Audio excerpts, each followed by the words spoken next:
Start. Let us say this is the initial center of buoyancy and the final center of buoyancy. From that we will say, let us, it is at B1. It shifts to this point B1. This is the final center of buoyancy, and we know that this is point B1. And we know that from the center of buoyancy we will have a vertically upward force that is known as buoyancy force. And you can see from here that it will give you a clockwise rotation, clockwise force, and this is a unstable equilibrium. So if I extend this new line of action of the center of buoyancy, if I extend it, it will cut this earlier line of action here, and this is known as meta center. This is known as meta center. And you can appreciate one thing, that if the center of buoyancy is shifting towards the right side, and if it is in between this B and this line of weight, then if it is between this region, in this region, then always you have a unstable equilibrium, because here you have a vertical force, upward force, here you have downward, you will get a clockwise rotation. So this is the example, this is the case of unstable equilibrium. Unstable equilibrium, when you can say when center of gravity is above the meta center, then you will get a unstable equilibrium, right? If center of buoyancy will be anywhere, in that case meta center is below the center of gravity, then you have a unstable equilibrium. Now let us talk about the neutral equilibrium. We will say that, suppose this is the axis, this is the initial center of gravity, or the center of gravity of the body. From here we have a vertically downward force, that is weight. Initial center of buoyancy is this B, and if let us say the center of buoyancy will shift to this B2, if center of buoyancy will shift to this B2, so from this center of buoyancy you will have a vertically upward force, that is the buoyancy force, and if I extend this line, it will cut the original initial axis or initial line of action of buoyancy force at this point only. So this is the meta center. This is the meta center, and here you can see that buoyancy force and this weight will act at the same point. There is no couple, so this is a neutral equilibrium. This is a neutral equilibrium, so I can write, if meta center and centroid or center of gravity coincides, you will get a neutral equilibrium. So you have to remember this thing, right? In the completely submerged bodies, I can say that if the center of buoyancy is above center of gravity, we have stable. Center of buoyancy is below the center of gravity, we have unstable. And center of buoyancy and center of gravity coincide, we have neutral. In partially submerged, just you can replace the center of buoyancy with the meta center. So if M is above the G, stable. If M is below the G, unstable. If they both coincides, we have neutral equilibrium. So this is the concept of rotational stability in case of a floating bodies. That's why we need that's why we need a meta center. I hope you understand the concept, that from where this this new center, that is meta center, will come and what is the need of it, right? So this is all about your rotational stability of the floating bodies. Stop.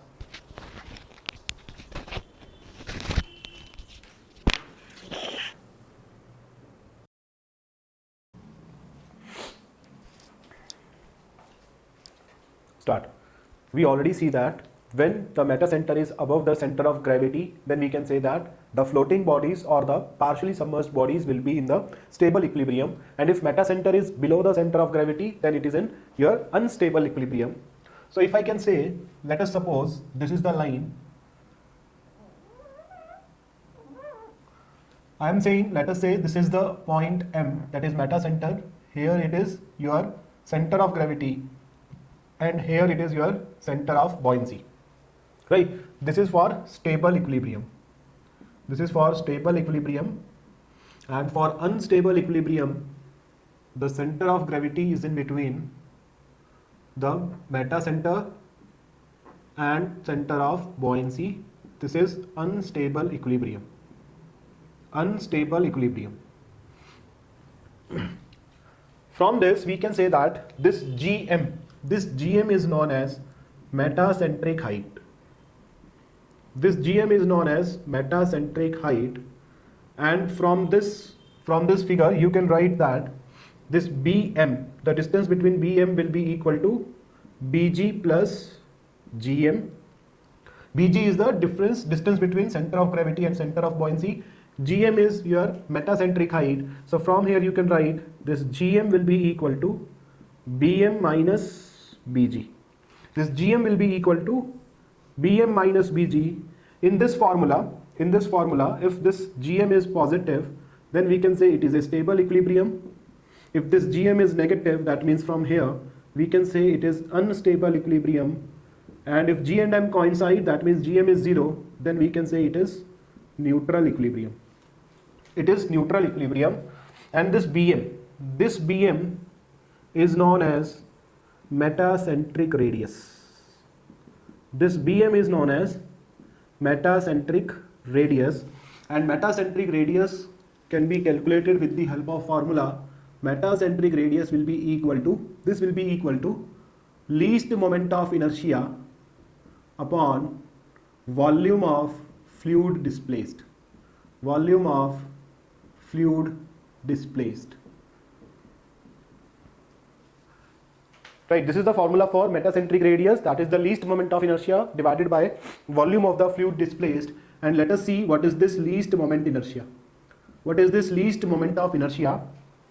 I is the least moment of inertia, or we can say this is the moment of inertia of that surface of the body which is intersected by the free surface. This is most important, that the least moment of inertia is the moment of inertia of that surface of the body which is intersected by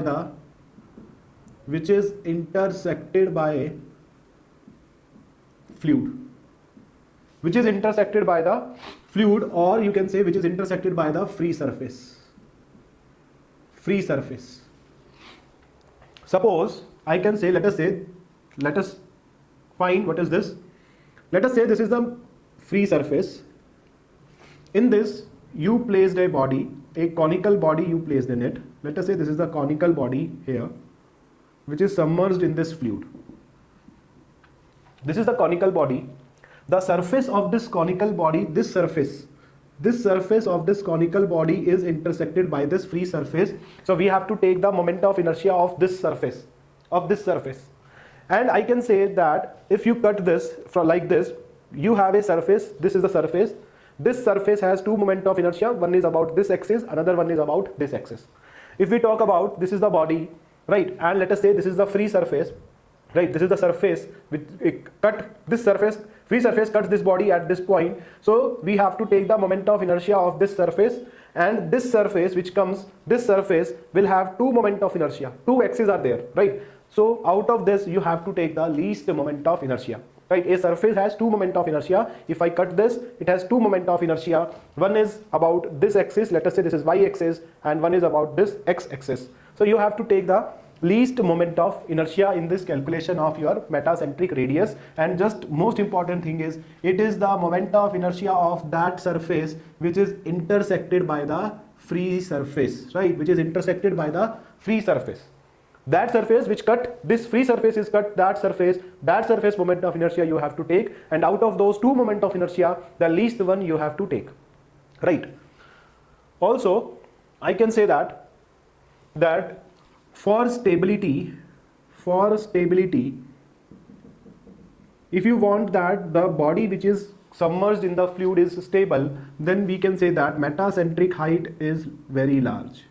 We prefer that metacentric height will be large. If the metacentric height is large, if this Gm is large, right, then in that case, we will say that in that case, the body will be more stable. If you think about the ship, let us say this is a ship. This question will ask maybe in the interview, or you can say in the objective of engineering services. Let us say this is a ship, right? So this rotation of the ship, this rotation about this axis, this rotation of the ship is known as your rolling. This rotation is known as rolling, and this rotation of this ship is known as pitching. This rotation is known as pitching. And if you can see that the moment of inertia of this rolling moment of inertia is less than the moment of inertia of this pitching, right? This is more. The moment of inertia along this axis is more than the moment of inertia about this axis. So if you talk about the ship, then in the ship we can say that moment of inertia of rolling is least. Rolling is least. So if you want to design the ship, then we will design based on rolling. So design of ship, that whether the ship will be stable or unstable, that is design of ship will be based on the, while considering rolling motion, because the rolling moment of inertia is least than the your pitching moment of inertia. One more concept, one more term we have in the meta center. The last term is the time period of oscillation. Time period of oscillation. Right? We can say that if you give a, that this submerged body will be having oscillating, that this submerged body, partially submerged body will be oscillating, right? And that can be imagined and that can be assumed that they are oscillating around meta center as the axis, as the center. Meta center as the center, that body is oscillating. So we want to find what is the time period of that oscillation. So the time period of oscillation will be equal to, I'm just writing the formula, 2 pi under root k square upon gm metacentric height into g. 2 pi under root k square upon gm into g. Gm you can calculate by this formula. G you know, k is known as radius of gyration.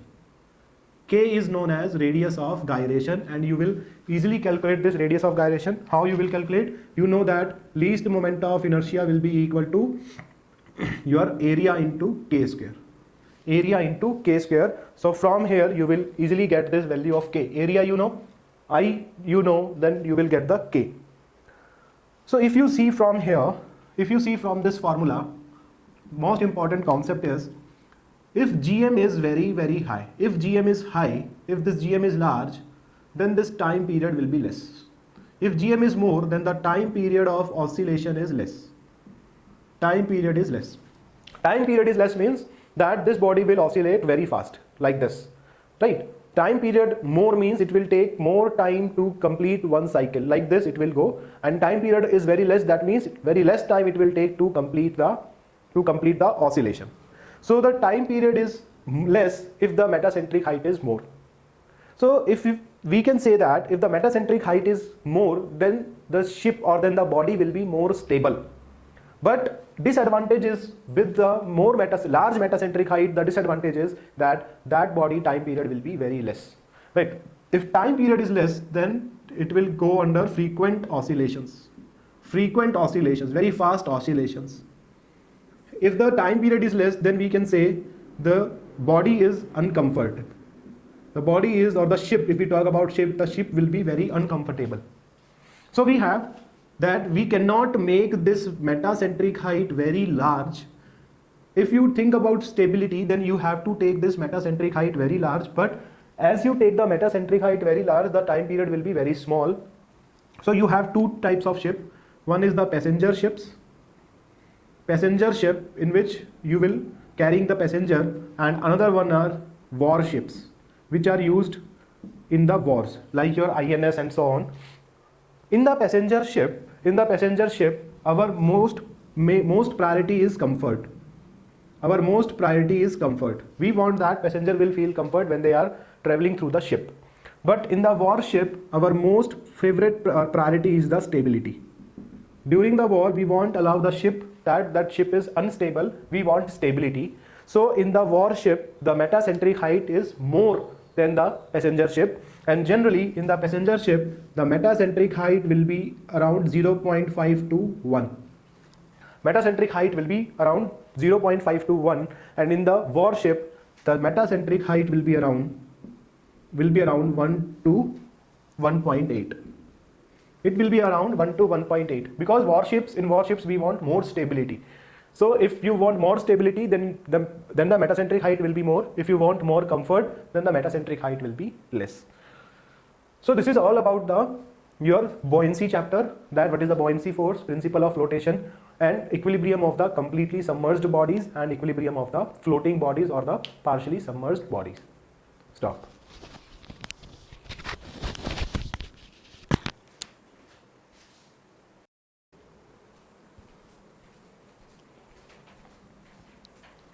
Start. Hello friends. In this session, we will discuss the chapter Fluid Kinematics of your subject Fluid Mechanics. We already discussed the chapter Fluid Static when we say that the fluid is at rest, right? The fluid is not moving, and we already see what are the various hydrostatic forces acting on a surface or on a body, that is buoyant force. We already see in detail. Now let us move towards when the fluid is flowing, when the fluid will start flowing. So the first chapter is your fluid kinematics. As you all know, there are two types of studies in the mechanics, if we say. One is the kinematics, one is the dynamics, right? Kinematics is that study in which you will study the motion parameters. Motion parameters, like if any body is moving, its motion parameters are like velocity, acceleration. If you are studying this velocity, acceleration, so these are the motion parameters. So the study in which we are only studying these motion parameters without considering the cause of this motion, right? We are not bothering that why this body is moving, what causes this body to move, how much is the force acting on this body, in which direction, what is the torque, what is the shear stress. We are not considering all these. The basic cause of the motion is not considering. Only if we talk about the fluid kinematics, the study of the fluid particle motion, that if the fluid particle is moving by what velocity, by what acceleration, in which direction it is moving, right? We study all these parameters in this chapter, and without considering the basic cause, that is the force. We are not considering the force in this chapter. So to analyze the kinematic behavior of a fluid particle, we have two approaches. One is the Lagrangian approach and another one is the Eulerian approach, right? We can study the motion parameters by these two ways, Lagrangian method and Eulerian method. Let us discuss one by one what is the Lagrangian method.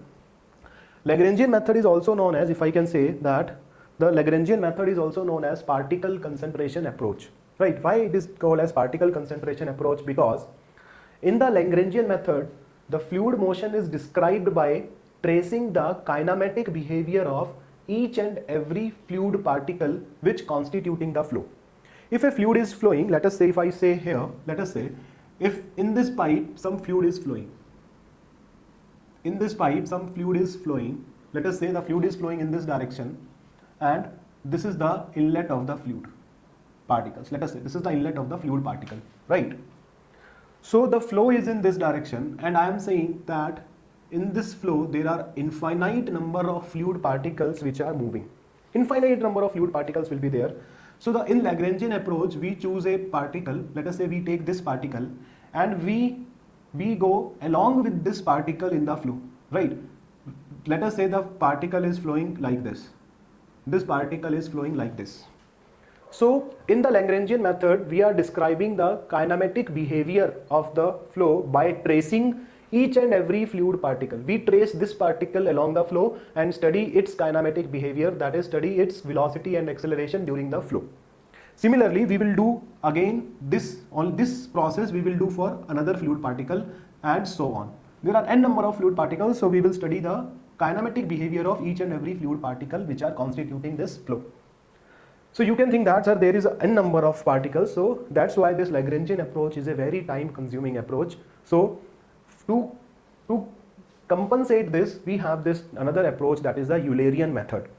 Eulerian approach is a space concentration approach, that our total concentration is on a space, right? Suppose if I say this is the same pipe in which fluid is flowing.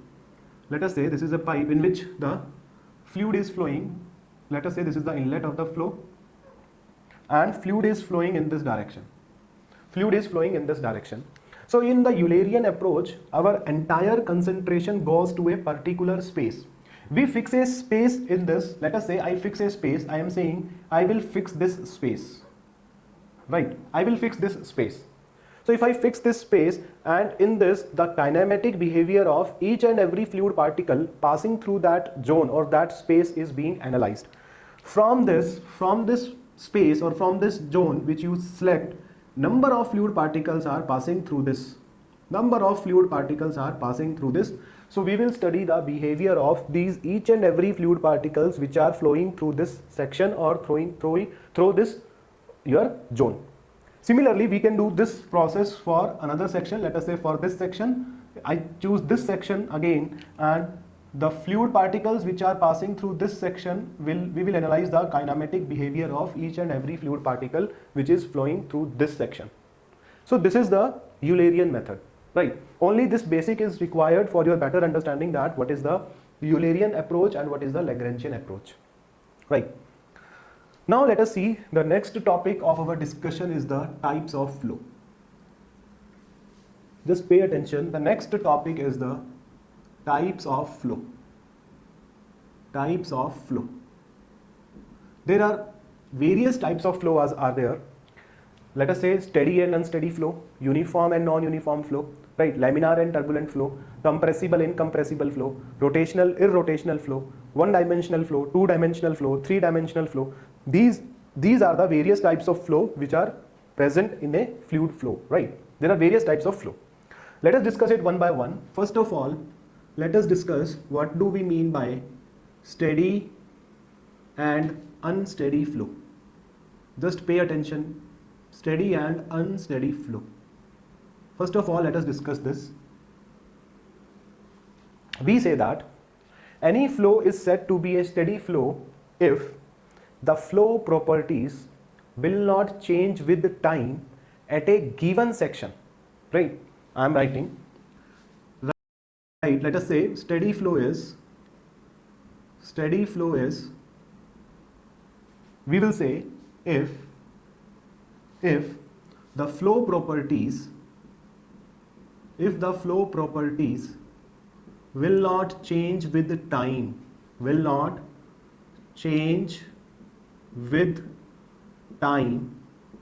at a given section. This is important. At a given section. You make this thing clear. We have two things, right? In a fluid flow, we have two things. One is the space in which the fluid is flowing, and one is the time, right? If I say that in the steady flow, you will fix one thing at a time. That means in a steady flow, the flow properties, that is velocity, acceleration, density, so many flow properties will be there. If these flow properties will not change with time, it means time is changing, but the fluid properties will not change. So if time is changing, then you have to fix the section at a given section, right? At a given section. This is important. At a given section only. That means flow properties will change with the space. Flow properties will change with the space. This is important, that flow properties may change with the space. They can change, but they cannot change with the time at a given section, right? That means if I write, that means that d by dt of change of any, if I write change of any flow properties, at a given section will be equal to 0 for steady flow. If the flow properties will change with time at a given section, then it is known as unsteady flow. That means if the flow properties are not changing, that means dv by dt is 0. Rate change of acceleration with respect to time is 0. Change of density with respect to time is 0. Right? This is the meaning of steady flow. So you have two things. One is the space, one is the time. Right? A fluid property can change with space and it can change with time also. Both. It can change with space and it can change with time, both. If it can change with space but not with time, it is steady flow. And we can say if it is changing with time, not with space, it is uniform flow. We will discuss it, right? So let us say, if you want to visualize this, let us say that in this pipe fluid is flowing, right? In this pipe, let us say fluid is flowing. In this direction, fluid is flowing. I'll take three sections. Here. Let us say I'll take, this is section 1. This is section 1. We'll say this is section 2. This is section 2. And this is section 3. This is section 3. I'll take three space coordinates, space sections 1, 2 and 3. I am saying, let us say that at the time t is equal to, let us say 2 seconds. When time t is equal to 2 seconds, I am saying that velocity at this point 1, v1 I can write, v1 is 3 meter per second, v2 is 4 meter per second, and v3 is 5 meter per second, right? So I am saying velocity is changing with space. With at different section, at different space coordinates, velocities are different. If I change the time, let us say at time t is equal to 5 second, if the velocity v1 is still same 3, v2 is still same 4, and v3 is still 5, these are the velocities, you can cut it as per our standard notation, right? It means that velocity at a given section, velocity is not changing with time. Time is changing, but velocities are not changing. However, the velocities are changing with section. Velocities are changing with section. So this is the example of steady flow. This is the example of steady flow. At a particular section, at a given section, velocity is not changing with time, but velocity is changing with section. With section, velocity is changing. So this is the example of steady flow. Steady flow. And if the velocity or the flow parameters are changing with respect to time at a given section, then that flow is known as unsteady flow. That flow is known as unsteady flow, right? So we can say that in this type of steady flow, if we can say in the steady flow, the velocity and acceleration or the flow properties are the function of space coordinates only. Flow properties are the function of space coordinates only. That means if I can write here that flow properties are a function of space only, not a function of time. With space they can vary, but not with time at a given section. Next type of flow which you have to study is, next is your uniform and non-uniform flow, right? Next is uniform and non-uniform flow. We'll discuss uniform and non-uniform flow, right? I hope you understand what is the meaning of steady and unsteady flow. Now let us say that what is the meaning of uniform and non-uniform flow, right? If I can say that if the fluid properties are not changing with section at a given time, then we can say that flow is uniform flow, right? If I write here the definition of uniform flow, we will say that if flow properties, pay attention here, if flow properties will not change, it will not change with space. It will not change with space, means space is changing and fluid properties are not changing. If you change the space, then you have to fix the time at a given time. You have to fix the time. One thing you have to fix, either space or time. If space is changing, then you have to say at a given time. If I can say do not change with time, that means at a given section, right? It means that if we can say here that flow properties are a function of time, means with time flow properties may change, right? Flow properties may change with time. With time they can change, but not with the section. At a given time, at a particular time, at each and every section, the flow properties must remain same. Then we can say that type of flow is uniform flow. It means I can write d by dt of change of flow properties, d by ds, sorry, not time, with the space, of flow properties at a given time is equal to 0 for uniform flow. This will be equal to 0 for uniform flow. That means the change of velocity with respect to space, S is for space, space may be x direction, y direction, z direction, it may be anything, will be 0. Change of acceleration with respect to space is 0. Change of density with respect to space is 0. That type of flow is known as uniform flow. And if you want to visualize it, how you can visualize the uniform and non-uniform flow, let us say you have this pipe in which the fluid is flowing. In this, the fluid is flowing in this direction. I'll take three sections again. Let us say this is section 1, this is section 2, and this is section 3. This is section 3, right? Same sections. This is section 1, this is section 2, and this is section 3. If I say at a given time, that means let us say at time t is equal to 2 second. At a given time t is equal to 2 second, I am saying let us say v1 is 3 meter per second, v2 is equal to 4 meter per second, and v3 is equal to, sorry, v2 is also 3 meter per second, v3 is also 3 meter per second. That means at a given time 2 second, the flow properties are not changing with space. With space, the flow properties are same.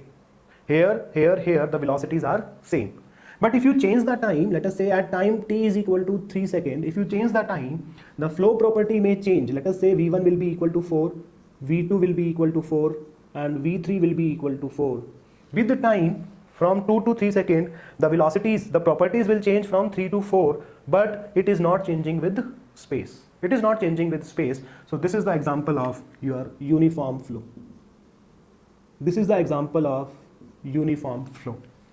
That means if the fluid properties are changing with space at a given time, that type of flow is known as non-uniform flow.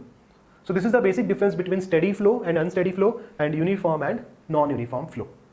So if you can say that in any case, if there is a case, suppose let us say that this is the case. Here the fluid is flowing in this direction. Again we have take 3 sections. This is section 1, this is section 2, and this is section 3. If I can say that the fluid properties are not changing with time and also with section, that means let us say at time t is equal to 1 second, v1 is 2, v2 is 2, v3 is 2, right? And at time t is equal to 2 second, again v1 is equal to 2, v2 is equal to 2, v3 is equal to 2. That means the flow properties are not changing with section, with time. So this is known as steady and uniform flow. Steady and uniform flow. This is known as steady and uniform flow, right? So this is the basic difference between steady flow and uniform flow. Just take one thing clear, just make one concept clear. If you fix one thing, that is either if you can fix space or you can fix time, then you have to vary the other thing. At a given time, if I'm saying, then we can say that at every section. If I'm saying at a given section, that means at every time. So this is the basic difference, right? Stop.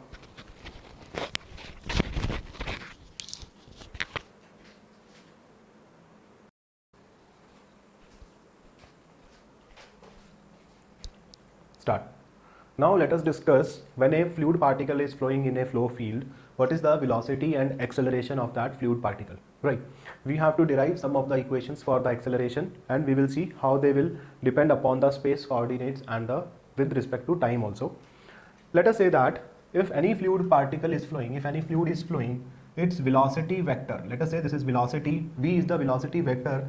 So you know that any vector has a 3 component. One is in the x direction, y direction, and z direction, right?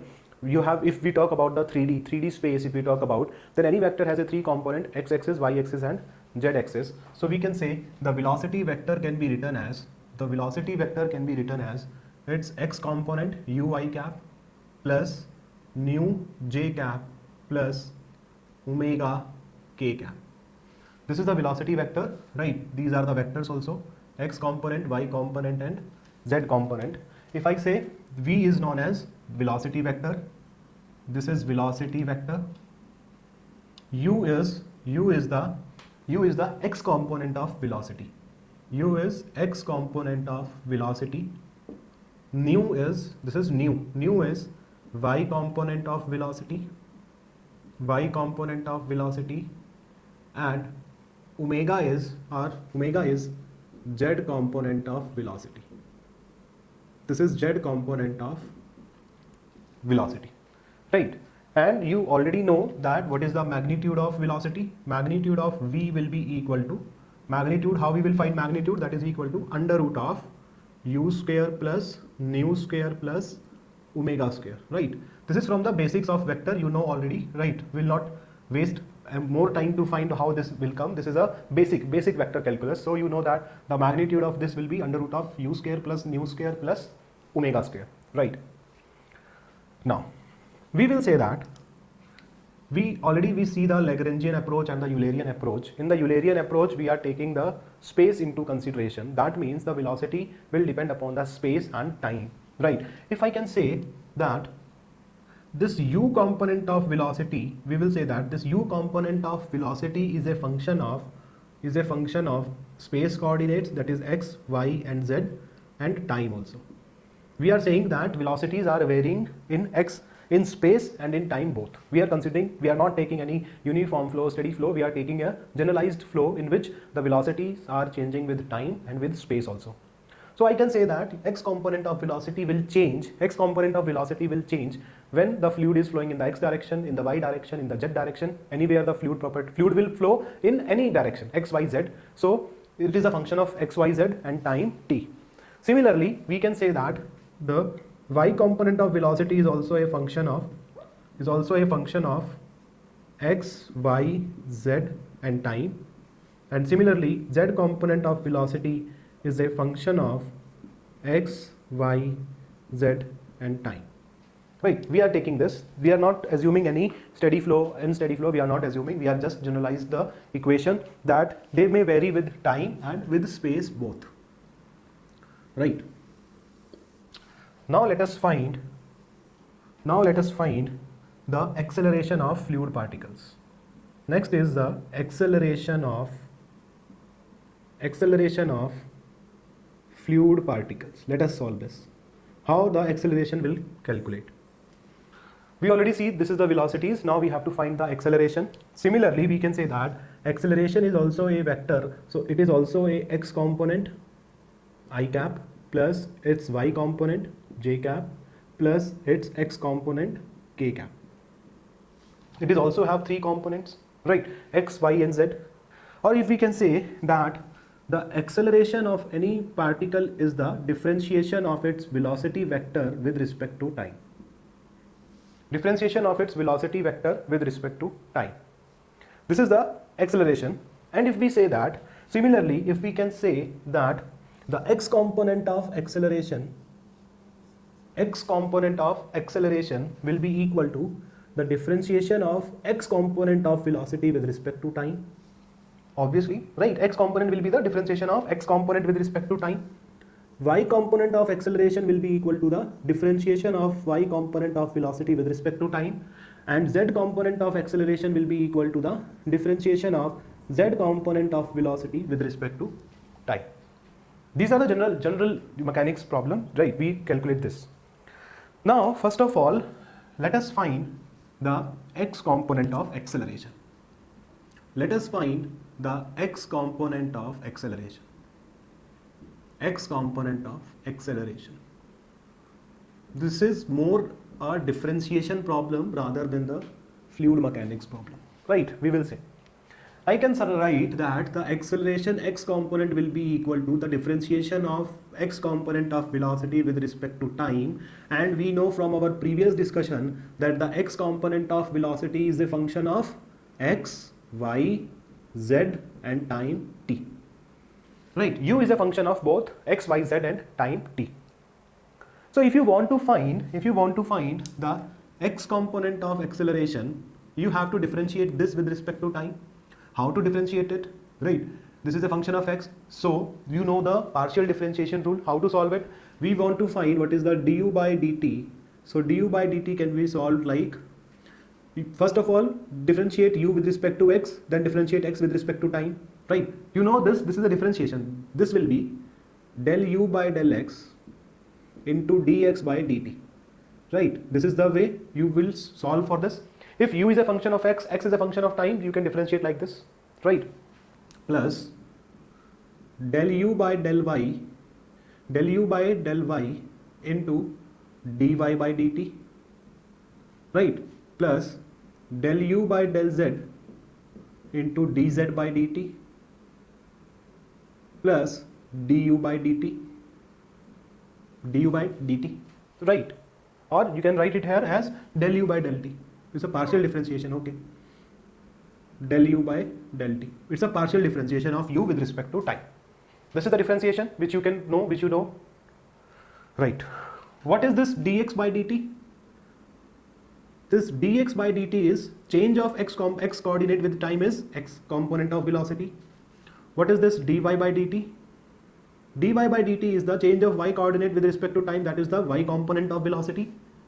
And what is this? Sorry, not this. What is this dz by dt? This is the z component of velocity, that is omega. This is z component of velocity, that is omega, right? From here you can write what is u. U will be dx by dt. What is nu? dy by dt. And what is omega? dz by dt, right? dz by dt. So I can write here that the x component of acceleration will be equal to, you see, the x component will be u into del u by del x plus nu into del u by del y plus omega into del u by del z plus del u by del t plus del u by del t. This is the x component of acceleration. Just remember one thing, if you have to find x component, then inside every component is the x component. You have to remember this. Every component is the x component. Similarly, if I can write what is the y component of acceleration, it will be, you can easily write, you can derive it. Y component will be du nu by dt. Similar you can write. So this will be equal to u into, now it is inside is del nu by del x plus nu into del nu by del y plus omega into del nu by del z plus del nu by del t, right? Similarly, z component of velocity will, z component of acceleration will be, just remember, if y you are writing y, then inside every component is y. So if you are writing z, then inside every component is omega. So it will be u into del omega by del x plus nu into del omega by del y plus omega into del omega by del z plus del omega by del t plus del omega by del t. So you can see from here that this is the x component, y component and z component, and you know that if you know all these component, if you know, then you can easily calculate what is the total acceleration. If I want to find, if you know all these three, then you know that how to write the total acceleration. The magnitude of total acceleration will be equal to under root of x component square plus y component square plus z component square. You will easily get this. The magnitude of the total acceleration. This is the total acceleration. Right. Now comes the most important concept. Please pay attention here. You can see from here that the acceleration formulas have two components. One is these components, another one is these components, right? These first three components are the acceleration because of variation of velocity in space. If the velocities are varying in x, y, z direction, then because of that the acceleration comes as this one, right? And this is the acceleration component because of the variation of velocity with respect to time. You know that velocity can change with respect to space and with respect to time. If with respect to space the velocities are changing, then these are the acceleration with respect to space, and this is the acceleration with respect to time. So if I write that these three components of the acceleration, these three components represent the acceleration. Please pay attention. These three represent the acceleration because of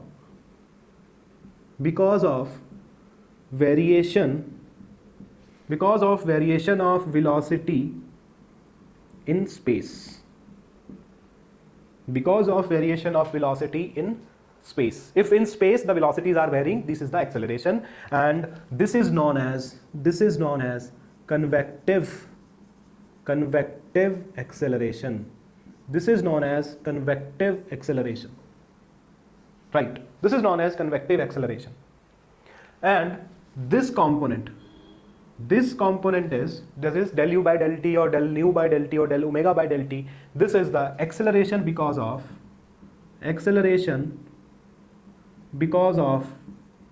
velocity variation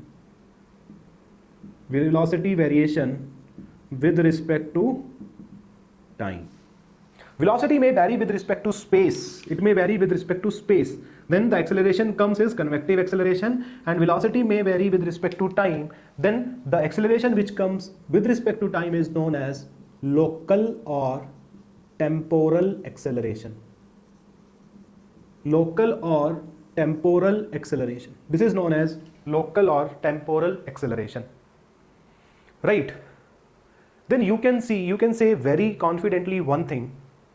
If the flow is steady, that means velocity will not change with the time. So if the flow is steady, then this local acceleration will be 0 for steady flow, because for the steady flow the fluid parameters will not change with the time. They are 0.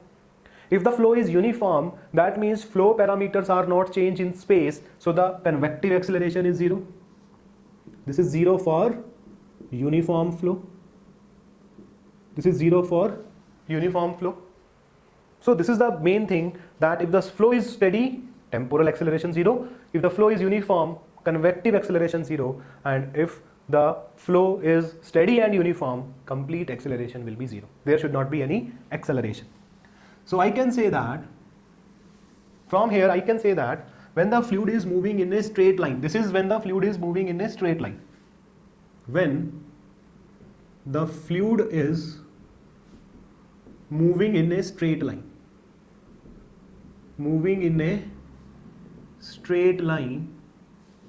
then you can write acceleration as, generalized equation will be equal to velocity into del v by del s plus del v by del t. This you have to remember. Plus del v by del t, right? This is u into del u by del x. So that this is simple. I am just writing the simple equation. So this will be your acceleration when the fluid is moving in a straight line. When the fluid is moving in a curved line, then some centrifugal acceleration, or you can say some other acceleration, will also come into picture. We will discuss it on later on with the help of some example. But you can see that when a fluid is moving in a straight line, this is the case. Now, if I can write when the fluid is moving in a circular path or in a curved path, when fluid is moving in curved path, what is the difference between a straight line and the straight line flow and the curved path flow? What is the difference? The major difference is, you know that velocity is a vector, right? Velocity is a vector. So a vector can be changed by two ways. Either you can change the magnitude of that vector, or you can change the direction of that vector, right? If the fluid is moving in a straight line, then the velocity direction is not changing. Velocity is in the same direction. So the acceleration, because of the change of direction of velocity, will not come into picture in a straight line flow. But if I can say that when the fluid is flowing in a curved path, let us suppose the fluid is flowing in this path, then at each and every point, the fluid velocity direction is changing. So here you have acceleration, that is the change of velocity, and this change of velocity will be of two types, will be because of two ways. One is because of magnitude and one is because of direction, right? So I can write here that when the fluid is flowing in a curved path, then you write that acceleration will be equal to change in velocity with respect to time. And when it is moving in a curved path, this change in velocity will be because of either you can change the magnitude, and also velocity is changing by direction. Direction of the velocity is also changing. By these two ways, that velocity is changing when the fluid is flowing in a curved path. So the acceleration because of change of magnitude of velocity is known as tangential acceleration. And the acceleration because of change in the direction of velocity is known as normal acceleration. Right? Now, these are also, tangential acceleration is also again of two types. The velocity may change with space, with time. So we have tangential convective acceleration, tangential your tangential convective acceleration and tangential local acceleration. Also, the direction can change with space and with time also. So similarly, we have normal convective acceleration and normal local acceleration. We will see it with examples later on. So this is the difference between a fluid in straight line and fluid moving in a curved path. So you can say that this normal acceleration is zero when fluid is flowing in a straight line. Fluid is flowing in a straight line. Right, this is the difference between this. So this is how you can calculate the acceleration of a fluid particle. X component, Y component, Z component, they can vary with space, they can vary with time. Stop.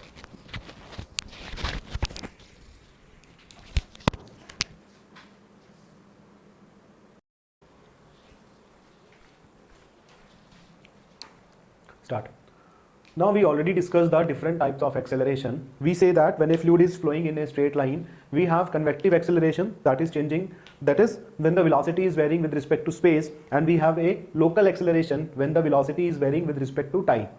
And we say that when your fluid is flowing through a curved path, we have two accelerations. One is because of change of magnitude of the velocity, and another one is because of change of direction of the velocity. Then because of magnitude we have tangential acceleration, and because of direction we have normal or centripetal acceleration, right? Now let us visualize how we can predict which acceleration will be there in the system, right? Let us say that let us discuss this. We are seeing some of the cases. Let us say we have this reservoir. Just to make your concept clear, I am solving this problem so that you can understand how the acceleration will work, how the acceleration will come. Suppose you have this reservoir, right? This is the reservoir, and let us say this is the free surface. This is the free surface, right? And we can say that the head of this free surface, this head is H. This head is, let us say, capital H.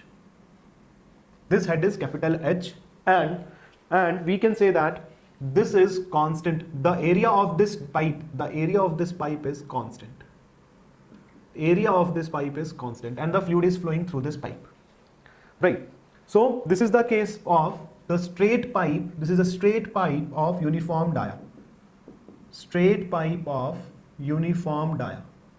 That means the fluid is flowing in a straight line. The fluid is flowing in a straight line. So we can say that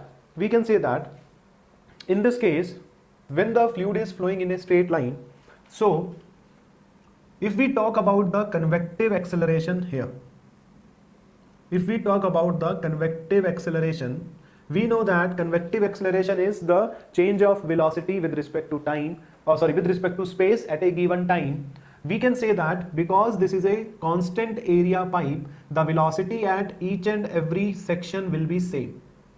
The velocity at each and every section will be same, right? So we can say that this is a uniform flow. This is a uniform flow because area is constant. Area is constant, and we can say if the area is constant, from the continuity equation you can say that velocity is constant at each and every point, right? Velocity is constant, velocity is same at each and every point. So this is a uniform flow, and if flow is uniform, the convective acceleration will be zero. The convective acceleration will be zero. Now we have to see whether it is a steady flow or unsteady flow. We have to see with that what is about the local acceleration. Let us say about local acceleration. In this we don't have tangential and normal acceleration because it is a flow in a straight line. If we talk about local acceleration, if I am saying this head is constant, this head is constant. If you say that this head is constant, that means at a given section. If you talk about local velocity, local acceleration, then we say that it is a change of velocity with respect to time at a given section. At a given section. So if we talk about at this section in different times, let us say we will take this section, right? I'll take this section to study the local acceleration. So I'm saying at different time, if this H, we will say if this head is maintained to be constant, then it is a steady flow, right? It is a steady flow because the flow velocity will remain same, right? If this is remain constant, then the flow velocity at this point will be under root 2gh, right? Under root 2gh, and if this h is constant, then the velocity at this point will be constant in all the time. So we can say it is a steady flow. So if it is a steady flow, then the local acceleration will be zero. Local acceleration will be zero. Now if we can say, if this h is not constant, if we are not maintaining this head as a constant, then we can say it is a unsteady flow. It is a unsteady flow. Because if the head is not constant, then the velocity will change with time. As the fluid is flowing, this head will decrease, and as the head will decrease, the velocity will decrease, because the velocity will be equal to under root 2gh, right? If the head is decreasing, this velocity is decreasing. So we can say it is an unsteady flow, and if it is an unsteady flow, then local acceleration is not equal to zero. Then we have local acceleration. So if this is the case, then you can understand that in this case, every time convective acceleration will be zero, but if the flow is steady, then only local acceleration is zero. If the flow is unsteady, then we have some local acceleration, right? Let us see about second case. Let us say that now in this reservoir, this is the same reservoir we have. This is the same reservoir we have, right? But now, instead of constant area duct, we have a converging duct. We have a converging duct. So this is a straight pipe of non-uniform dia. This is a straight pipe of non-uniform dia. In this, diameter is not uniform. And I am saying, let us say this is the free surface and head is h. Let us say this head is h. If it is not, if we can say if it is not a non-uniform dia, so if we talk about first convective acceleration, it is also a straight pipe, so fluid is flowing in a straight direction. So we'll talk about convective acceleration. I'm saying that area is changing with space. Here the area is more. As we go down, the area is changing. So if area is changing, if you see that if area is changing, then the velocity will change. Because from the continuity equation, if area is changed, then velocity will change. So we can say that at a given time, the velocity will change at different section. At each and every section, velocity will change. So in this case, convective acceleration is not equal to zero. Just make one thing clear. If you are seeing convective acceleration, you have to fix time. If I am saying at a given time, the velocity is different at each and every section in this pipe, so convective acceleration is not zero. Some convective acceleration will be there. And why velocity is changing? Because area is changing, right? From continuity equation, you know that area into velocity is constant, right? If area is decreasing, then velocity has to increase. We will discuss this continuity equation in detail. Now, if we talk about the local acceleration, that is the change of velocity with respect to time. And if I am saying, if I maintain this head as constant, then it will be a steady flow. Because if you are looking for the local acceleration, you have to fix the space now. You have to fix the space. I am saying, let us fix this space here. So at this section only, I have to see the velocity at each and every time. So if this head is constant, the velocity at this section will be same at each and every point, at each and every time. So it is a steady flow. And if it is a steady flow, then we can say local acceleration will be zero. And if this head is not maintained to be constant, and if this head is decreasing, then we can say it is a unsteady flow. Then I can say it is a unsteady flow, and if it is an unsteady flow, then we can say local acceleration is not equal to zero. Local acceleration is not equal to zero if your head is not maintained to be constant. Now let us discuss the third case. Same reservoir we have. Just to make you clear with the acceleration terms, we are explaining this. And now we have a curved duct. We have a curved duct of uniform dia, right? This duct is a curved duct of uniform dia, right? This is a curved pipe of uniform dia. Now let us see. This is important. Now let us see. And I am saying, let us say this is the free surface and head is h. Sorry, head is h. First of all, let us discuss about the convective acceleration. Let us discuss about the convective acceleration. Right.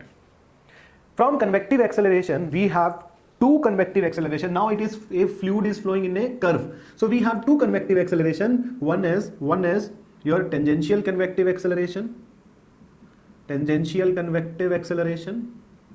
And another one is normal convective acceleration.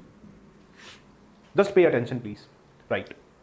Tangential convective acceleration means tangential is because of change of magnitude, convective is because of change of magnitude with respect to time or with respect to space. If we say tangential convective means that we have to see the magnitude change with space. Convective is with space at a given time, right? If I am saying at a given time, the velocity at each and every point in this pipe is same because the area is constant. As we can say, as the area is constant, this implies that velocity is constant at each and every point.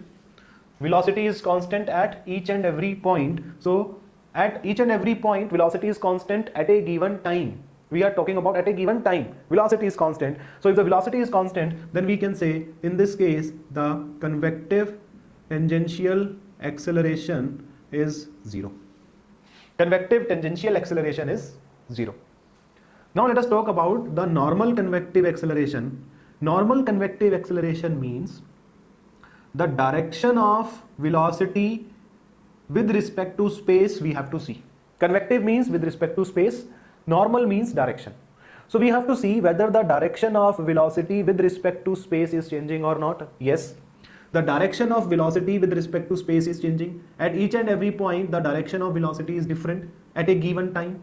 So we can say that as the fluid is flowing, as the flow is in curve path, then we can say this normal convective acceleration is not equal to 0. At each and every point in a given time, at each and every point, the direction is changing. So normal acceleration is not equal to 0. Now let us talk about the local acceleration.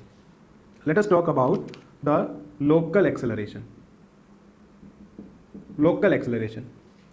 We have two local acceleration. One is tangential local acceleration, another one is normal local acceleration. And again we have two cases. First is when this head is constant.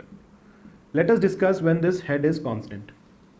When this head is constant, we have two local acceleration. One is tangential local acceleration, another one is normal local acceleration.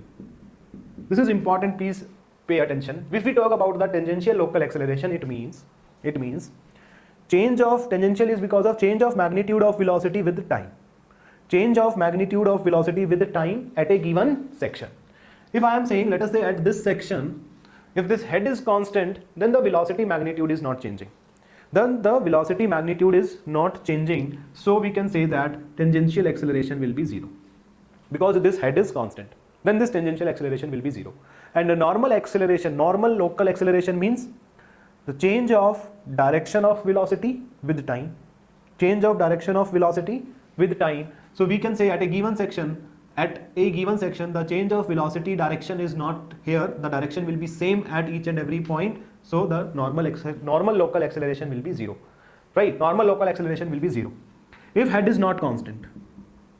Second case is if this head is not constant. So again we have two local acceleration, tangential local acceleration and normal local acceleration. Tangential local acceleration means change of magnitude of velocity with time at a given section. If this head is not constant at this section in different times, when this head is decreasing, velocity magnitude is changing. So velocity magnitude will change, so the tangential acceleration is not equal to 0. Right? Normal local acceleration means change of direction of the velocity with time at a given section. If you can see at a given section, the velocity will not change. The direction of velocity is not changing because it is a fixed pipe. It is not changing. So the normal local acceleration will be 0. normal local acceleration will be 0. So this is the case, this is the third case. The last fourth case we want to discuss, is this one. If this is the, again this is the reservoir, and now we have a convergent type of duct. Now this is the case of curved pipe of non-uniform dia. And this is the free surface and head is H. Now the diameter is non-uniform. Again, let us talk about convective acceleration first. Convective acceleration. Right. Convective acceleration, we have two types of convective acceleration. One is tangential convective acceleration. Another one is normal convective acceleration. Tangential convective acceleration means that the change of magnitude of velocity with respect to space. In the space, if at a given time in the space, if the magnitude of velocity is changing or not, we have to see. As we can see that it is a curved, it is a non-uniform dia. Area is changing, so at each and every point in a given time, at each and every point the velocity will change. Because the dia is not constant, so this is not equal to 0. Some tangential acceleration, convective acceleration will be there. If we talk about the normal convective acceleration, that means the change of direction of velocity with respect to space at a given time. So because with respect to space, at each and every point here the direction is different. At a given time the direction is different, so this is also not equal to 0. Next we want to discuss what is the local acceleration. And we have again two cases. One is when this head is constant. We have two local acceleration. One is tangential local acceleration. Another one is normal local acceleration.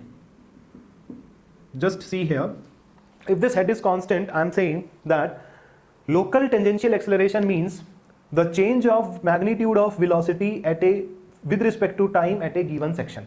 If let us say this is the given section, then at this given section we have to see whether the magnitude of the velocity is changing or not with respect to time. If this head is constant, then the magnitude of velocity at each and every time here will be same, if this is constant, right? So the tangential local acceleration will be 0, and you can see as it is also a fixed pipe, the normal acceleration is 0, because the change of direction of velocity with respect to time is not here. You can see the direction of velocity is not changing with respect to time, so it is in that case normal acceleration will be 0. Normal local acceleration will be 0. Second one is if this head is not maintained to be constant. Again we have tangential local acceleration. Another one is normal local acceleration. We have to see. If this head is not constant, we can say then the flow is unsteady. If this head is not constant, if it is decreasing, then at this section at each and every time as the time spent, this head is decreasing, the velocity magnitude is changing. So tangential means the magnitude, local means with time it is not equal to 0. And normal local acceleration will be 0 because direction is not changing here. With respect to time, direction is not changing because these are the fixed pipe, right? You may imagine that how it will be possible that with the time the direction is changing if this pipe is moving. If this pipe is moving, then we can say that with respect to time direction is also changing, but here this is a fixed pipe, it is not possible. So this is you can visualize all these acceleration like that. All these acceleration you can visualize like that, where the convective acceleration is there, where the local acceleration is there, how you can visualize. It will help you in solving some of the numericals, right? In some of the numericals they will ask the magnitude of acceleration, so you can proceed like this. Stop.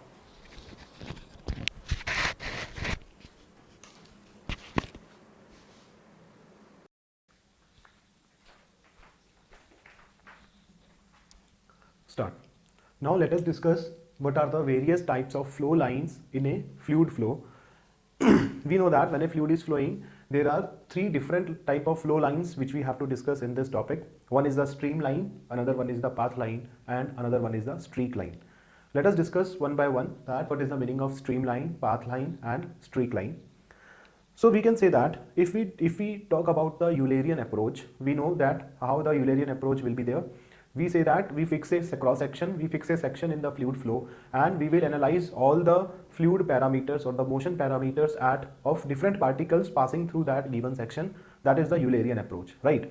So we can say that if we say that the streamline is the concept from Eulerian approach, this is a Eulerian approach concept, that is the streamline. We can say that in the Eulerian method, the velocity vector is defined as a function of space and time, right? As a function of space and time. If we talk about the Eulerian method, in the Eulerian method, the velocity vector will be defined as a function of space, that is x, y, z. We already see that it is a function of, right, x, y, z, and time t. This is the velocity vector as per the Eulerian approach. So we can say, if in the Eulerian method, if for a fixed instant of time, please listen each and everything which I am saying. If for a fixed instant of time, if I fix the instant, if I fix the time, then if a space curve is drawn, so that it is tangent everywhere to the velocity vector, then that curve is known as the streamline, right? There is a fluid and it is flowing in some pipe or in some surface, on some surface. If I fix the instant, I can say, let us say that if this is a fluid flow, then let us say at time t is equal to 2 seconds, I take the picture. Suppose I'll explain it. Let us say that if in this pipe, in this tube, let us say fluid is flowing in this direction. The fluid particles are moving randomly in this fluid flow. So if I say that, if I fix the time, let us say at time t is equal to 2 seconds. At time t is equal to 2 seconds, if I take the picture of this fluid flow, if I take the picture of this, and if I draw the space curve, let us say this is the space curve. Right? If I draw the space curve, and this space curve is such that the tangent at any point, let us say the tangent at this point, this tangent is denoting the velocity vector at that point, at this instant. I can say that at this instant or at this point, the velocity vector will be in this direction. If I talk about, let us say, if I talk about this point, the velocity vector will be like this. If we talk about this point, the velocity vector will be like this. So these are all the velocity vectors, right?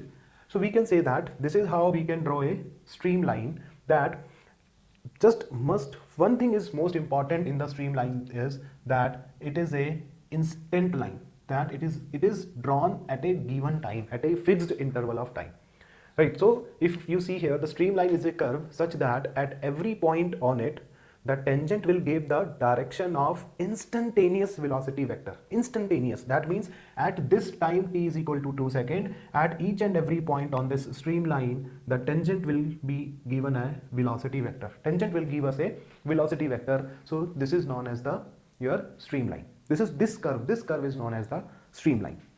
So we can say that streamline at any instant can be defined as, if I define the streamline at any instant, it can be defined as an imaginary curve or a line in the flow field, so that the tangent to that curve at any point represents the direction of instantaneous velocity vector, and this is known as the streamline. So if you can say that, if we can say that the flow is steady, the steady flow means, if you say that the flow is steady, I'll write here, if the flow is steady, we can say that if the flow is steady, that means the velocity vector is not a function of time. It may be a function of space, but it is not a function of time. Means at a particular instant, the velocity will not change, right, at a given section. So if you say that for a steady flow, because the velocity at a particular section is not changing with time, then for a steady flow, the streamline at each and every instant will be same, right? Because if I say that if at time t is equal to 2 seconds, at this point the velocity is in this direction, then at time t is equal to, let us say, 5 seconds, the velocity here will be in this direction only. It cannot change. It cannot change, because this is the definition of steady flow, that velocity vector at a given section will not change with time. So if for a steady flow we can say streamline will be same for every instant. This will be same for every instant. But if we talk about unsteady flow means that the fluid velocity or the motion parameters are changing with time. We can say that if suppose at t is equal to 2 seconds, velocity at this point is in this direction, but if the time change at this section, velocity may change, velocity may be in this direction, velocity may change in this direction. So for a unsteady flow, your streamlines will change. Streamlines will change with time. Right, streamlines can change with time for a unsteady flow, but for a steady flow the streamlines will be same. So this is the meaning of the streamline. And if we can say that what is the streamline equation for streamline is, you have to remember this equation of streamline. I'm not going to derive the equation of streamline is, if you want to satisfy that whether the flow is a streamline flow or not, then the streamline equation will be dx upon u, x component of velocity, will be equal to dy upon nu, y component of velocity, will be equal to dz upon omega. This is the equation of streamline. And we can say that at any instant, if I say, you just remember one thing, let us say this is a streamline. Right? If I am saying that at this point, in this direction, the tangent to this will give us a velocity vector. At this instant, let us say time t is equal to 2 seconds, this tangent will give us the velocity vector. It means at this instant of time, the fluid particle which is at this point is moving in this direction. So the first concept is that velocity does not exist across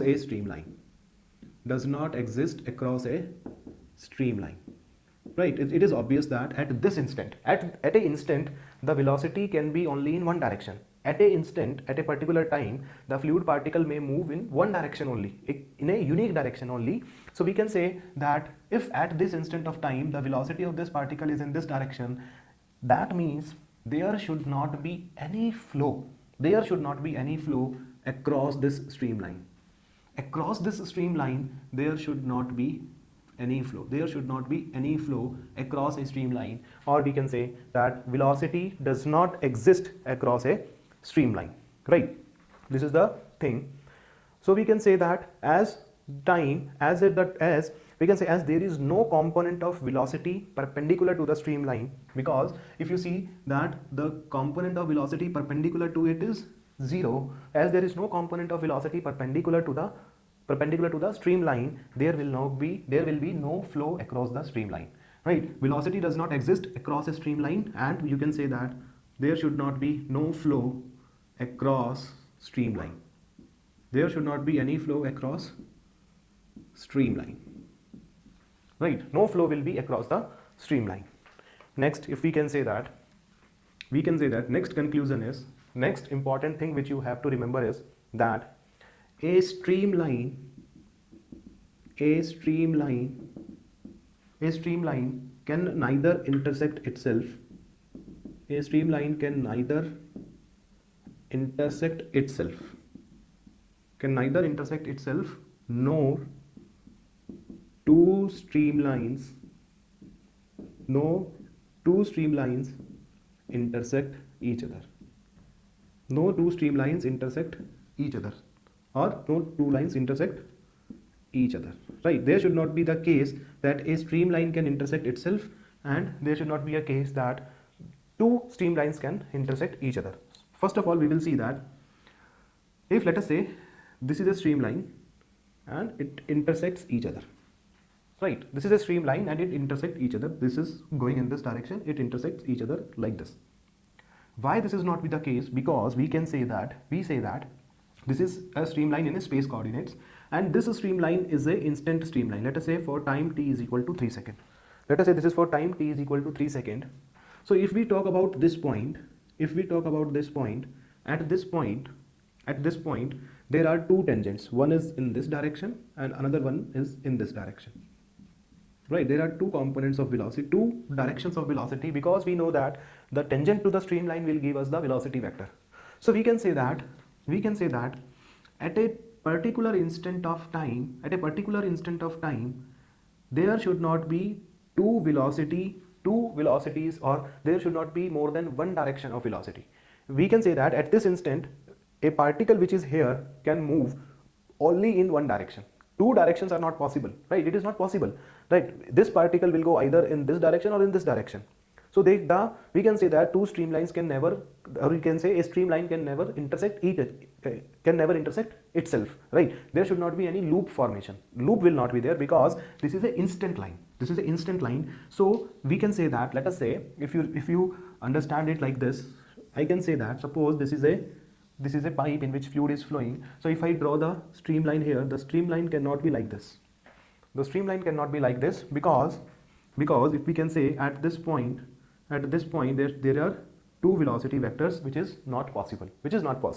So a streamline can never intersect each other, can never intersect itself, and also two streamlines can never intersect each other. If let us say we have two streamlines like this, these are the streamlines at a particular instant. Let us say time t is equal to 1 second. This is at a particular instant. So at this point we have two velocity vectors like this.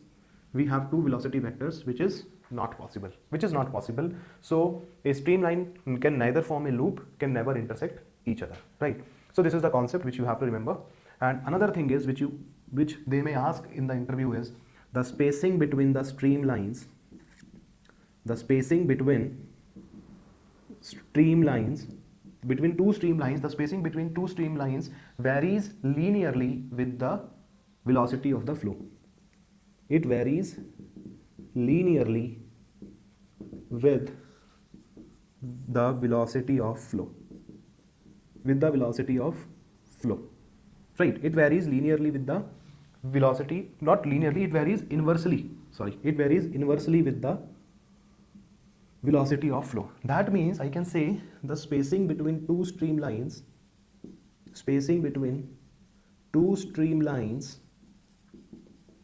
is inversely proportional to the velocity. If velocities are more, then the spacing will be less. Then the streamlines will be very close to each other if velocities are very high. If velocities are very less, then the streamline spacing is more. Then the spacing in the streamline will be more.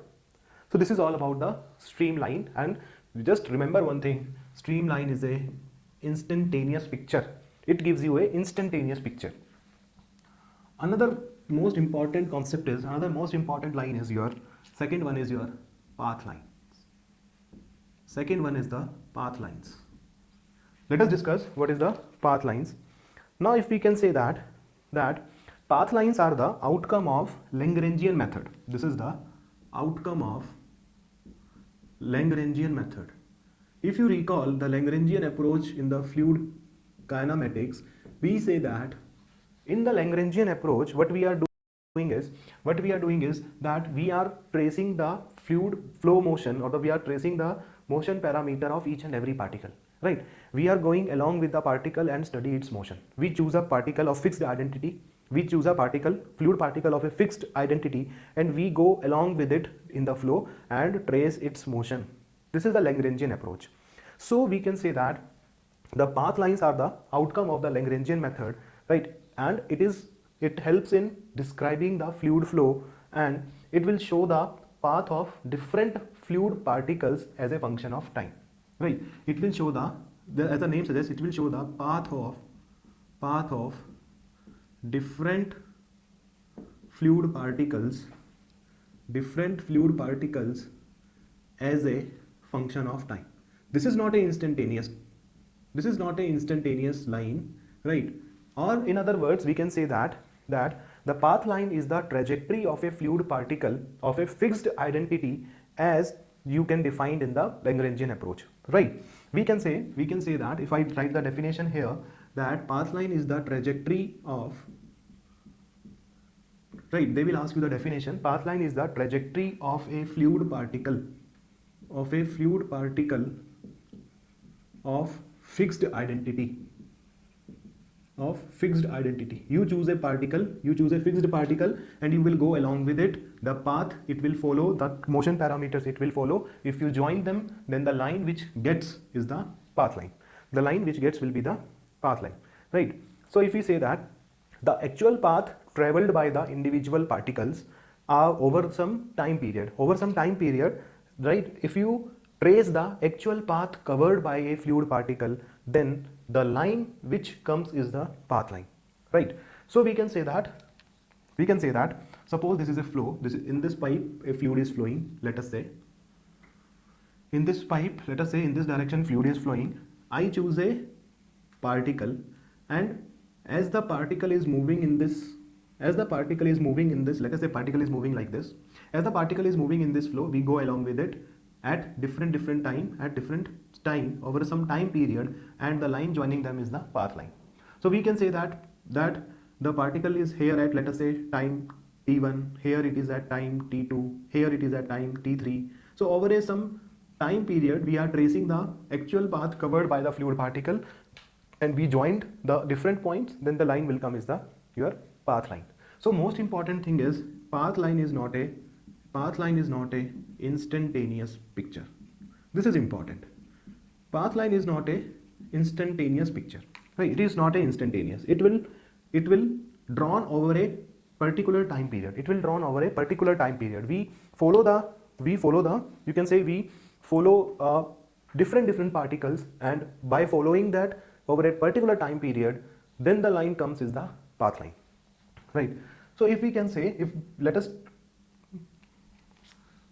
for a path line to explain you, let us take a bigger picture. Let us say in this fluid, the fluid is flowing in this direction. Suppose I took three particles, right? I am following the path covered by them. Let us say this particle is flowing like this. This is, let us say, particle P1.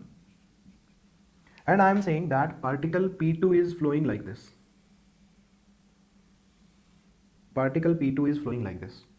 And I am saying this is particle P2. Red line is particle P2. And I am saying that particle P3 is flowing like this. This is particle P3. Right?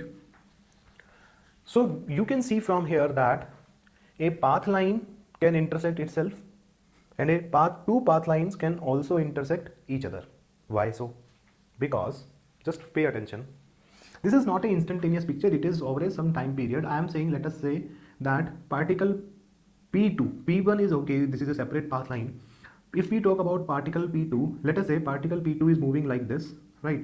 So I am saying that when it comes from this point first in this direction, let us say at time t is equal to 4 seconds, it comes here, then it moves for time t is equal to 5 seconds, 6 seconds, 7 seconds, and let us say after some time 8 seconds, this particle will again come from or pass through this same point. It is possible that after some time a fluid particle can again pass through the same point. It is depend upon the type of flow, right? It is possible that a particle which crosses a particular point, after some time it crosses the same point. It is possible. Also, it is possible that if you see at this location, I can say that this P3 particle is also at this position, P2 is also at this position, but you can see that this is not a instantaneous picture. Then more than one particle can also be at the same point, at the same coordinates in different time, right? It may be the case that this P2 will reach here at time t is equal to 10 seconds, and this P3 can reach here at time t is equal to, let us say, 15 seconds. This is not instantaneous, so it may be the case that P2 will reach here at some different time and P3 will reach here at some different time, right? So we can say from here that path line can intersect itself. It can intersect itself. Also two path lines cut each other. because this is not a instantaneous picture, right? So two path lines can also intersect each other, or a single path line can also make a loop, right? But this is not this is not possible in the case of streamline, because streamline is a instant line. At a given time we are talking in the streamline, so at one instant two different particles cannot be at the same position, so this is not possible. But we can say in path line it is possible, right? If also you can see that if the flow is steady, that its velocity are not a function of time, then the streamlines and path lines are same, right? We will discuss it next. Third line which you want to discuss is the streak line, right? Third line which I want to discuss with you is streak line. Let us discuss that. What is the streak line? This is also an important concept. You already see that streamline is an instantaneous picture. Path line is the trajectory of a particle of fixed identity over some time interval. And let us discuss what do we mean by streak line. Streak line is different from the path line and streamline. How it is varying? We can say that a streak line at any instant of time, it is also a instantaneous line. At any instant of time, the streak line is the locus of the temporary location of all the particles that have passed through a fixed point in a flow field, right? First of all, I'll write the definition, then we will discuss it. The streak line at any instant of time, this is important, at any instant of time, is the locus of temporary location of all the particles,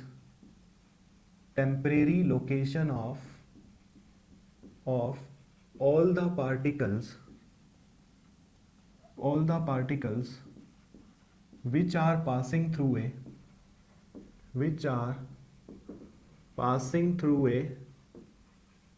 a fixed point in the flow field,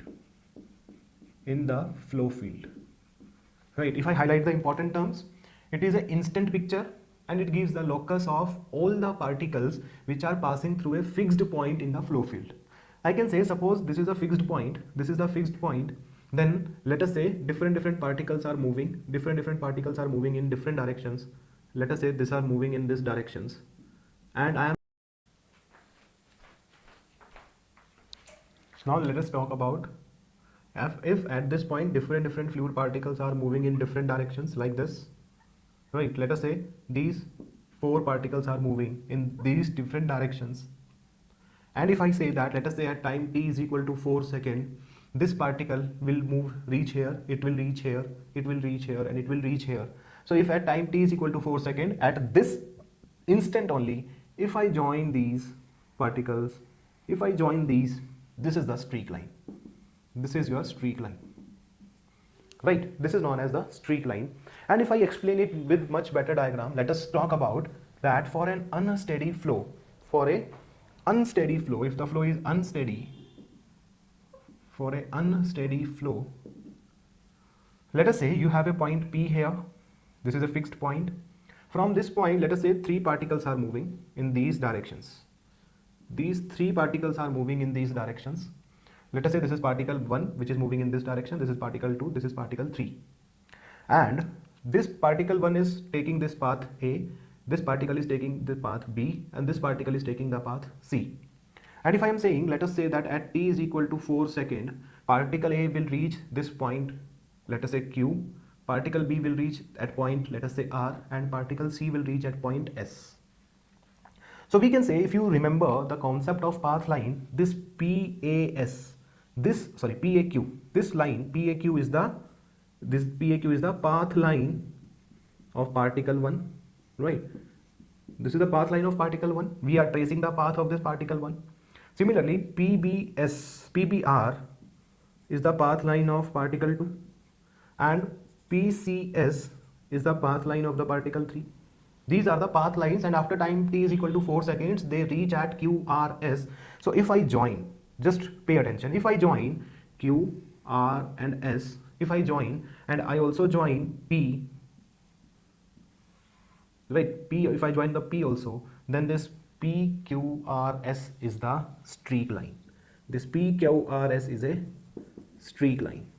Now you may wonder, sir, why you add point P in the streak line? Because, just make one thing clear, because at this instant, there must be a point, there must be a particle, there must be a fluid particle which is just about to leave this point, which is just about to pass through this point. There must be a fluid particle at this point P, because flow field is continuous, continuously fluid is coming. So there must be a particle here which is coming from this point P. So that we have to include, because we have to see that what are the various particles which are coming from this point P at time t is equal to 4 seconds. So this particle is also we have to include. So this PQRS is the streak line and these are the path lines.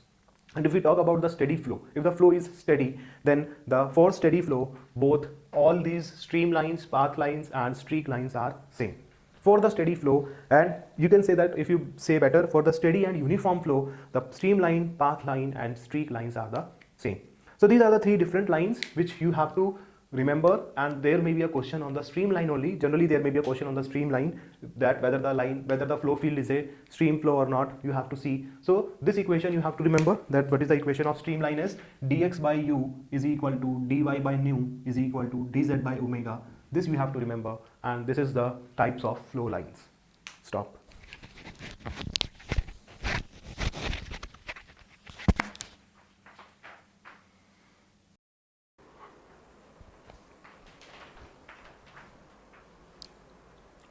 Start. In this session, we will discuss about the concept, or you can say the equation, that is known as continuity equation. This is the first equation which we are going to derive in the fluid mechanics, continuity equation. In the fluid mechanics, two basic equations which you have to study is continuity equation and Bernoulli equation. These two are the backbone of the fluid mechanics, so you have to just pay attention while we are solving for the continuity equation, right? Continuity equation is the conservation of mass. Basically, the continuity equation is based on, this is based on conservation of mass, right? This is a very basic equation which says that the mass in a fluid flow is conserved, right?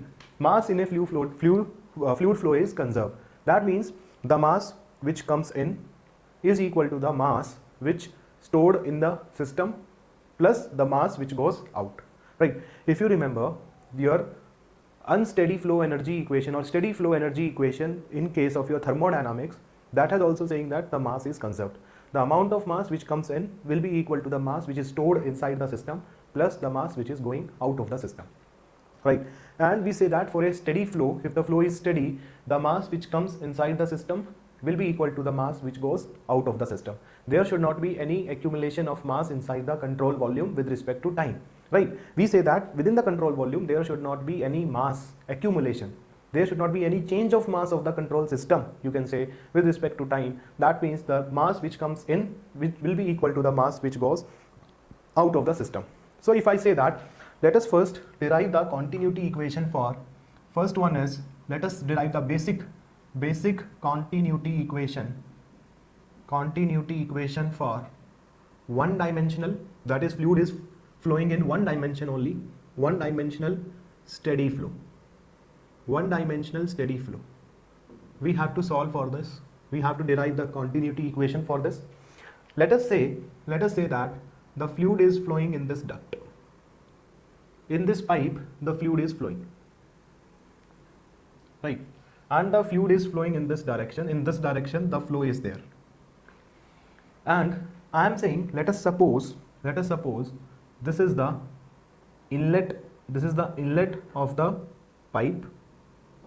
Let us say section 1, right? And let us say this is the outlet of the pipe. This is the outlet, or we just demarcate the sections, inlet section and outlet section. Section 1 is the inlet, section 2 is the outlet, right? And if for helping us that this is a continuous system in which mass is coming, mass is going out, so you can remember if you the thermodynamics concept that this is a open system, and if you want to study an open system you have to define a control volume. So let us define a control volume here. So let us say that this is the control volume which we have to study. This is the control volume which we have to study, because control volume is must to analyze the system. We have to define the control volume from the basics of thermodynamics. So let us say this is the control volume, or you can say this is the system. This is the system which you have to study. So this blue color line, this region inside is known as control volume. Right, this region is known as control volume. Now let us say that the fluid is flowing in this direction. At the inlet, the fluid density is, let us say, ρ1. Area of this inlet is, let us say, A1, and the velocity of the fluid flow is, let us say, V1. And at the outlet, the fluid density is ρ2, area is A2, and velocity, let us say, V2. These are the motion parameters. These are some parameters which I define at the inlet and at the outlet: density, area, and velocity. Right. If we say that, let us say that from this inlet, the mass flow rate which comes is, let us say, m dot n. M dot n is mass flow rate. We have to consider mass flow rate because it is a continuous flow. So mass flow rate at inlet. And from here, the mass which goes out is, let us say, m dot out. So m dot out is equal to mass flow rate at outlet. This is mass flow rate at outlet. If we talk about the discharge, let us say Q1 is the discharge. Discharge is the volume flow rate. Discharge is known as volume flow rate, right? So let us say discharge is Q1 here. Here the discharge is, let us say, Q2. Q1 is equal to, you know that discharge will be equal to area into velocity. That is A1 V1. This is the volume flow rate. And Q2 will be, discharge at outlet will be A2 V2. A2 V2, right? This is the discharge. Now we can say that if we talk about the conservation of mass from the basic understanding, right? Forget about steady flow, forget about anything. If we talk about the conservation of mass, only we talk about the conservation of mass, right? If any mass which comes inside this control volume, there are two things that happen with this mass. One thing is that mass will store in this control volume, and another thing is that mass can go out of the control volume. Only two things is possible with this mass. If any mass which comes inside this control volume, only two things is possible. First one is either the mass can accumulate in this control volume or mass can go out of the control volume, right? So we can say that the mass flow rate at inlet,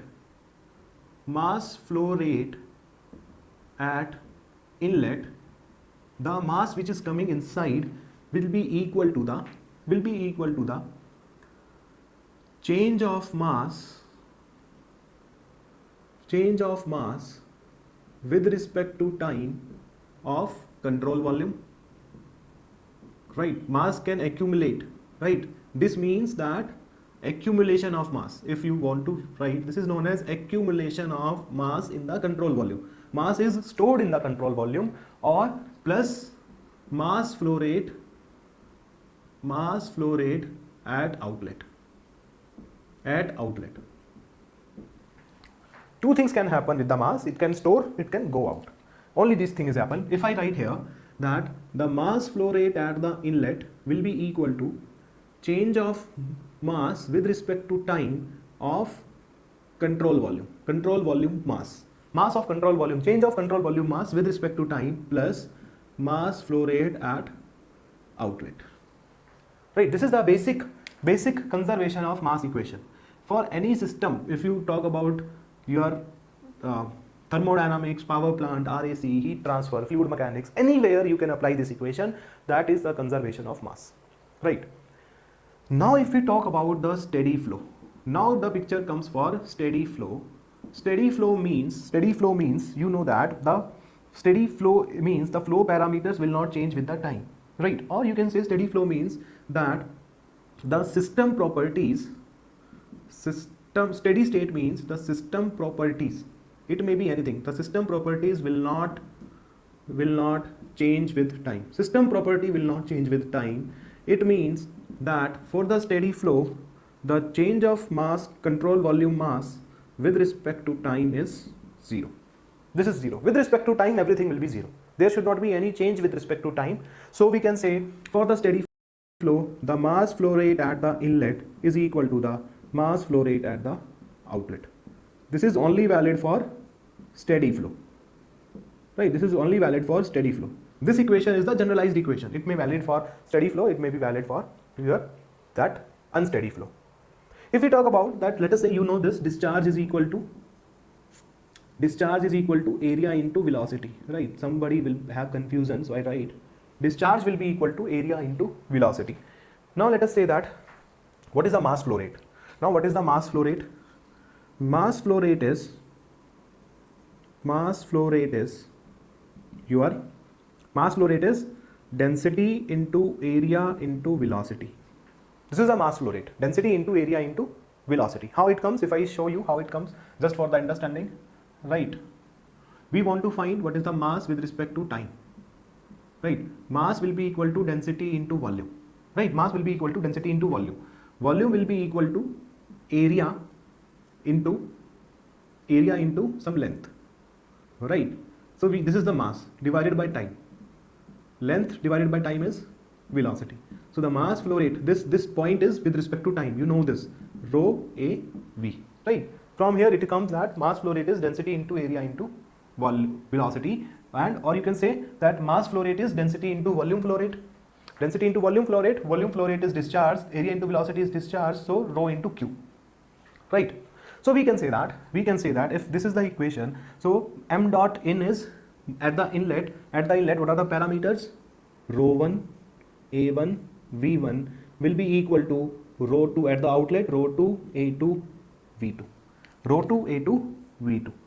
So this is the continuity equation for steady and one dimensional flow when the flow is in this direction. When the flow we are taking in the x direction only, there should not be any flow velocities in y direction or z direction, right? So this is continuity equation for one dimensional steady flow, not for unsteady flow. Unsteady flow, if you want, then this term will come. This is for steady flow. Now if we say that the flow is incompressible, we already studied that what is the meaning of flow is incompressible and fluid is incompressible. There are two different things, that whether the flow is incompressible or the fluid is incompressible. We already see this. Now we have to take that, but this is the case when the flow is incompressible. That means density is not changing with respect to in the flow. Density is not changing in the flow with respect to pressure. That means rho 1 is equal to rho 2. Density is not changing. For the incompressible flow, density is not changing in the flow. This fluid may be compressible, right? You know this. We already discussed this in detail. This fluid, the fluid which is moving through this control volume may be compressible. It may be possible that air is moving, right? But the pressure in the flow is not that sufficient that it can change the density. So the fluid is compressible, but the flow is incompressible, right? We discussed it. If this is the case for the incompressible flow, if rho 1 and rho 2 are equal, you can write continuity equation will become now a1 v1 is equal to a2 v2. a1 v1 will be equal to a2 v2. So you remember your 12th class or the 11th class basics of fluid mechanics, you always write the continuity equation as a1 v1 is equal to a2 v2, but most important is this is the continuity equation for what are the assumptions? One dimensional, steady flow and incompressible flow. These are the three assumptions to use this equation. a1 v1 is equal to a2 v2, and a1 v1 is discharge, q1 is equal to q2. So for the steady incompressible one dimensional flow, only discharge is same. For only steady flow, discharge is not same. Here rho 1 q1 is equal to rho 2 q2. So we can say that discharge is same at the inlet and outlet only for one dimensional steady incompressible flow, not for compressible flow. If the flow is compressible, discharge is not same, right? Discharge is only same for the incompressible flow, which is a steady flow and one dimensional flow. So this is a basic continuity equation for one dimensional steady flow, right? But in practical application, the flow is not one dimensional. The flow is three dimensional. Flow is three-dimensional. The velocities are varying, or the velocities are in all the directions. If you can see here that we are taking as a steady flow, that is velocity is not changing with time. But in actually this is not happening, that velocity is not changing with time. It may be the case velocity is changing with time. So we have to derive the generalized continuity equation which can be valid for all type of flows. Right, we will discuss it later. Stop.